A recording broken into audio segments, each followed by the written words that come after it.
Salut la compagnie, c'est Aldor et on se retrouve aujourd'hui pour deux nouvelles actus. La première nous mènera à Taïwan et la seconde au Belize.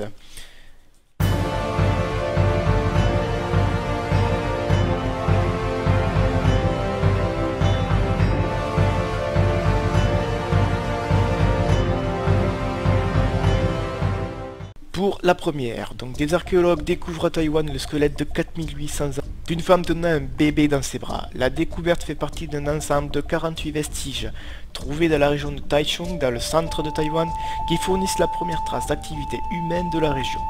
Bien qu'il ne fût pas le seul ensemble de vestiges découverts sur le site, la mise au jour de la femme, probablement une mère, et de cet enfant a eu le plus grand impact sur les archéologues et membres du personnel qui ont été surpris quand la mère regardait son bébé et le berçait dans la mort. Dans la région de Novosibirsk, en Sibérie, des scientifiques ont trouvé 600 tombes de l'âge du bronze où ils ont été surpris de constater que des dizaines d'entre elles contenaient les restes de couples crispés les uns sur les autres. Ils avaient évidemment été enterrés avec grand soin, face à face, et certains d'entre eux avaient même les mains jointes. En 2015, sur un site archéologique de Grèce, près des grottes de Diros, dans le Péloponnèse, des archéologues découvrent un jeune couple du néolithique s'embrassant. Les chercheurs ne savent pas comment le couple a été tué. Est-ce qu'ils sont morts dans la position de la découverte? Ont-ils été placés ainsi après leur mort? Cela reste un mystère. Ces types de découvertes soulèvent souvent la question de savoir si ces personnes sont décédées ensemble ou séparément, mais elles ajoutent aussi un sens accru d'humanité aux fouilles archéologiques et peuvent même avoir un impact durable sur celles et ceux qui les trouvent.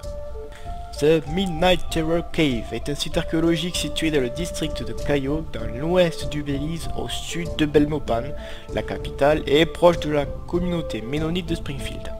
La grotte est associée à la civilisation Maya. Elle a obtenu son nom actuel en 2006. En décembre de cette même année, un pillard tombe dans une grotte proche de Springfield, faisant une chute de plusieurs mètres, qui varie selon les sources. Les versions diffèrent également sur le sauvetage. Officiellement, certains agriculteurs ménonites lui vinrent en aide et le sortirent de la grotte. Lors de ce sauvetage, un des fermiers qui entra dans la grotte découvre quelque chose d'inhabituel et se rend compte que le sol est jonché d'ossements humains.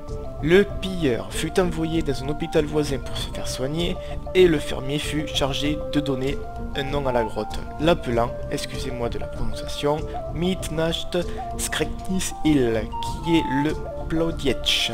Plodietch, qui est un dialecte néerlandais-allemand utilisé par les Ménonites.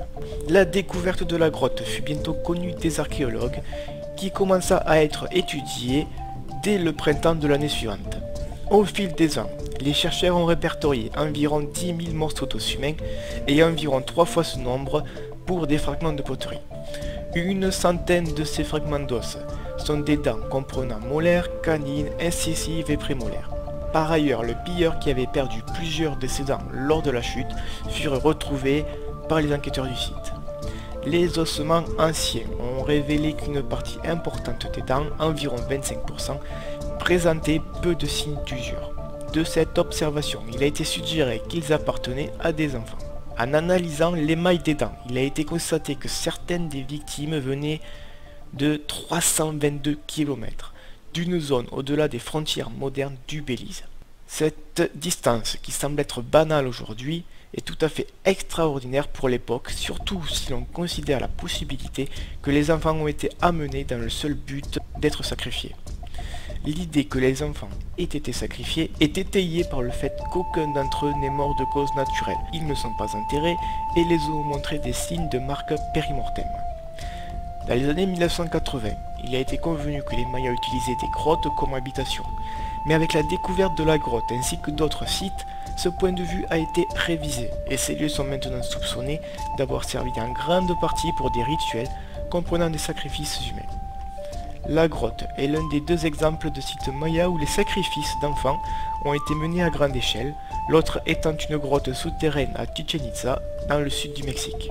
Il y a beaucoup de questions qui ont été soulevées avec la découverte de la grotte, et une des plus grandes de ces préoccupations reste la manière dont les enfants ont été amenés. Comme la plupart des victimes venaient de l'extérieur de la région, il est possible qu'ils aient été victimes d'un réseau esclavagiste et étaient échangés comme marchandises.